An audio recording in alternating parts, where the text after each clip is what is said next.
का दिन हमें उस जुर्रत, इस्तिकामत और बहादुरी की याद दिलाता है कि जब पाकिस्तान पर मुसल्लत करदा जंग में अपने से कई गुना बड़े दुश्मन को पाक अफवाज और कौम ने मिलकर शिकस्त देकर उसके अजाइम खाक में मिला दिए। ये कामयाबी उस वक्त तक थी जब तक आपका दुश्मन की फौज से सामना नहीं हुआ था। जो इंडिया से कभी एक जंग नहीं जीत सका, जो इंडिया में 90,000 पतलूने छोड़ के भागा था, जिसने इंडिया के साथ सरेंडर डॉक्यूमेंट साइन किया। हमारी विजय निश्चित है और हम विजयी होकर दिखाएंगे।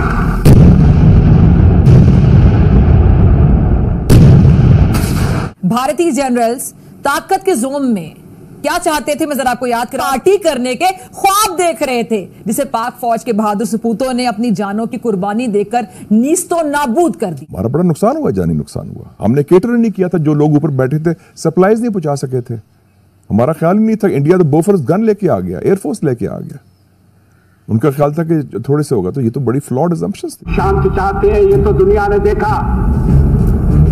अब दुनिया ये देखेगी कि हम शांति की रक्षा के लिए और अपनी शक्ति का भी प्रदर्शन कर सकते हैं। मैंने देखा कि हम रोज बॉडी बैग्स आने शुरू हो गए। फिर जब देखा कि ये नहीं चल रहा, सिचुएशन ग्राउंड पे नहीं ठीक है, तो मैंने फिर प्राइम मिनिस्टर को कहा कि मीटिंग बुलाएं डीसीसी। बिल क्लिंटन ने नवाज शरीफ को कहा कि देखो, you are in trouble, India आप करने वाला है, हम आपको बचा नहीं सकेंगे फिर, और आप लोगों ने ये जो किया ये ठीक नहीं किया। ये बेसिस बना, फिर नवाज शरीफ को अमेरिका जाना पड़ा, माफी मांगनी पड़ी।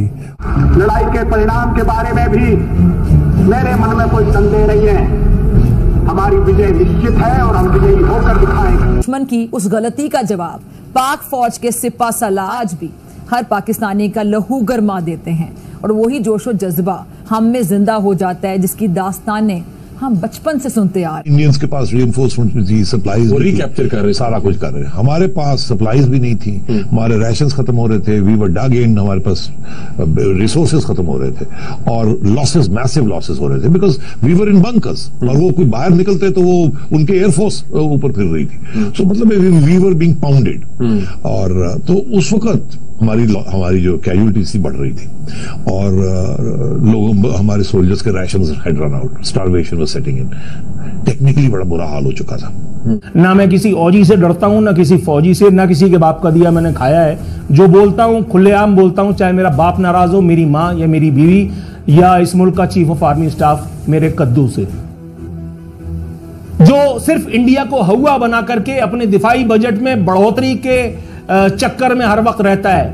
कश्मीर का मसला अगर हल हो गया, पाकिस्तानी फौज का जितना नुकसान अजीम हो जाएगा, पाकिस्तान की कश्मीर कमेटी का जितना नुकसान हो जाएगा, उसका ख्याल किसी को है? ऐलान किया था वो ये था कि कारगिल करने की वजह से सियाचिन की सप्लाई लाइन कट जाएगी, हिंदुस्तान की फौज को सियाचिन से निकलने पर हम मजबूर कर देंगे, जिसकी वजह से उसके ऊपर इतना दबाव पड़ेगा इंटरनेशनल किस्म का कि ये इस किस्म की जंग 2 एटमी रियासतों में फैल सकती है, और उस दबाव की वजह से वो कश्मीर पर मानी खेज मुज़ाकरात करने के लिए आमादा हो जाएगा।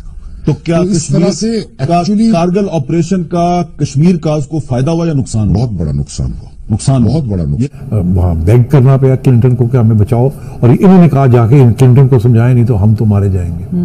फिर क्या हुआ कि क्लिंटन की वजह से मुशर्रफ ने कहा कि ये सीज फायर हुई। सीज फायर नहीं हुई, वो इनको कहा गया कि अपने फोर्सेस को विड्रॉ करें कारगिल से।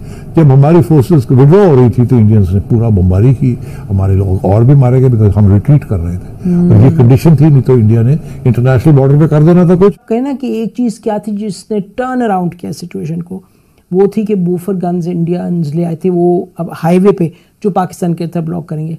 और इंडियन जो अकाउंट्स हैं वो भी, और जो पाकिस्तानी जब मैं बात करती हूँ उनसे, वो भी, उन दोनों तरफ से ये बात कंफर्म हुई कि उन्होंने बूफर गन्स जो थी, उन्होंने पहाड़ों की चोटियों के परख्च उधेड़े, क्योंकि और उन्हें कोई, और ऊपर से नॉन स्टॉप, मतलब जब मौसम होता था, इंडियन जो एयरफोर्स थी वो दे वर पाउंडिंग इन। सिर्फ 270 कैजुअलिटीज हुई पाकिस्तानी फौज? नहीं, 1000 से ज्यादा कैजुअलिटीज हुई हैं हमारी। 1000 से ज्यादा कैजुअलिटीज हुई हैं। जब वो आए तो हाँ कैजुअलिटीज हुई हैं बहुत, नंबर्स का नहीं पता चलता, कोई कहता है 300, कोई कहता है 2000 से मैं बात करूँ, कहते हैं कि शायद ईस्ट पाकिस्तान में हमारे इतने नहीं शहीद हुए जितने यहाँ शहीद हुए। तो एक बहुत बहुत बड़ा ब्लंडर। क्या हम तारीख से सबक नहीं सीखते? तारीख से सबक नहीं सीखते। और दूसरी एक चीज बहुत आया हो जाती है इससे कि हमारी जो मिलिट्री तालीम है यानी मिलिट्री एजुकेशन, इसमें कोई एक कोताही भी है। तमाम लोगों पर जो इन तमाम कोशिशों का हिस्सा थे, जबरदस्त किस्म की लाख लानत देते हुए। जय हिंद दोस्तों। 1999 के कारगिल युद्ध में पाकिस्तान ने भारत की पीठ में छुरा घोंपा था। एक तरफ तो शांति की बात, दूसरी तरफ युद्ध छेड़ना जो पाकिस्तान की दोगली नीतियों को उजागर करता है। इस युद्ध को जीतने के लिए इंडियन आर्मी ने ऑपरेशन विजय चलाया था। इस युद्ध पर पाकिस्तान के पूर्व सैन्य अधिकारियों ने गद्दार पाकिस्तान की पोल खोलते हुए कहा कि प्लान ये था कि इसमें ये पता नहीं चलना चाहिए कि पाकिस्तानी फौज कि यही अगर पता चल गया कि कोई लोग आ गए हैं और बैठ गए जाके ऊपर और वहां से ठाक शुरू कर दी है, तो हम यही कहेंगे ये कश्मीरी मुजाहिदीन है। क्योंकि पहले भी तो हिस्ट्री थी ना, बिल्कुल मुजाहिदीन की, और ये सब कुछ था, कश्मीर के अंदर रेजिस्टेंस थी।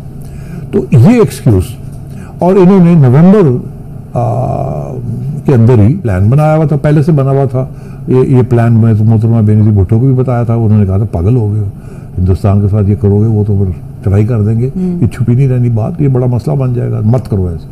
तो इन्होंने देखा कि नवाज शरीफ है, इन्होंने पहले प्लान एक्सिक्यूट कर दिया कि शुरू करो बंदे भेजने, वहाँ वो 3-4 महीने लग जाएंगे वहाँ पहुँचने में, खुफिया तरीके से जाएंगे, जाके हाइट सीज कर लेंगे, फिर उसके बाद रोकेंगे।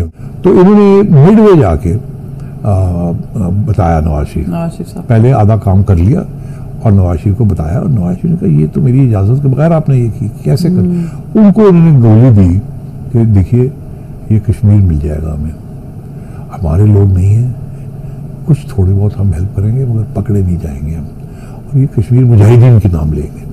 और आप सोचिए कि कश्मीर अगर मिल गया तो आप तो 20 साल के लिए प्राइम मिनिस्टर रहेंगे। अब मियां साहब को समझ नहीं आई इस बात की, पूरी बात भी नहीं बताई, धोखा किया, और इतना कॉन्फिडेंट थे कि ये हम कर लेंगे। ये थी बेसिस। इन्होंने कारगिल हाइट्स ले ली, इंडिया को पता चल गया, इंडिया ने बम्बार्डमेंट की, इन्होंने वापस किया, लड़ाई झगड़ा शुरू हो गया। खतरा यह था कि किसी स्टेज पे अगर इंडिया इनको वहां से नहीं निकाल सका तो इंडिया इंटरनेशनल बॉर्डर के ऊपर अटैक कर देगा। ये पहले भी 65 में भी ऐसे ही हुआ था, कश्मीर के अंदर लड़ाई झगड़ा शुरू हुआ, फिर वहां तो इंडिया ने इंटरनेशनल बॉर्डर और लाहौर और सियालकोट को अटैक कर दिया था। तो फिर एक वॉर शुरू हो गई थी बिटवीन 2 कंट्रीज। ये कश्मीर में जब कुछ होता था तो वो डिस्प्यूटेड टेरिटरी थी, it was not a war as such between 2 countries. तो इनका यही प्लान था कि हम ये करेंगे, और वो कश्मीर का एरिया है और ये इंडिया जो है ये उड़ जाएगा यहाँ।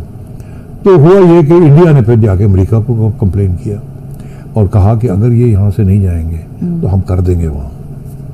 तो फिर बिल क्लिंटन ने नवाज शरीफ को कहा कि देखो you are in trouble, India आप करने वाला है, हम आपको बचा नहीं सकेंगे फिर, और आप लोगों ने ये जो किया ये ठीक नहीं किया, और मैं आपकी साइड नहीं ले सकूंगा। ये बेसिस बना, फिर नवाज शरीफ को अमेरिका जाना पड़ा, माफ़ी मांगनी पड़ी, और गुस्सा बड़ा था कि इन्होंने मेरे साथ किया कि मुशर्रफ ने। नवाज शरीफ साहब ने यह फैसला किया कि ये सारा जो युंटा है ना, ये बड़े ख़तरनाक लोग हैं, इन्होंने मुझे डिस्टेबलाइज कर दिया है, मुझे जाके वहाँ बेग करना पड़ा क्लिंटन को कि हमें बचाओ, और इन्होंने कहा जाके क्लिंटन को समझाएं नहीं तो हम तो मारे जाएंगे।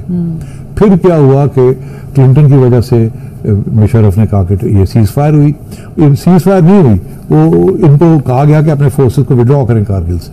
जब हमारी फोर्सेस को विड्रॉ हो रही थी तो इंडियंस ने पूरा बमबारी की, हमारे लोग और भी मारे गए बिकॉज हम रिट्रीट कर रहे थे। और ये कंडीशन थी, नहीं तो इंडिया ने इंटरनेशनल बॉर्डर पे कर देना था कुछ, और फिर अमेरिका को ये डर था कि न्यूक्लियर वॉर की तरफ ना चला जाए। अमेरिका ने फिर धमकी दी कि अगर उधर गया तो फिर हम आपको बता दें कि पाकिस्तान के पूर्व सैन्य अधिकारी व पत्रकारों ने कारगिल युद्ध को अपने देश के लिए एक बुरा हादसा कहा है।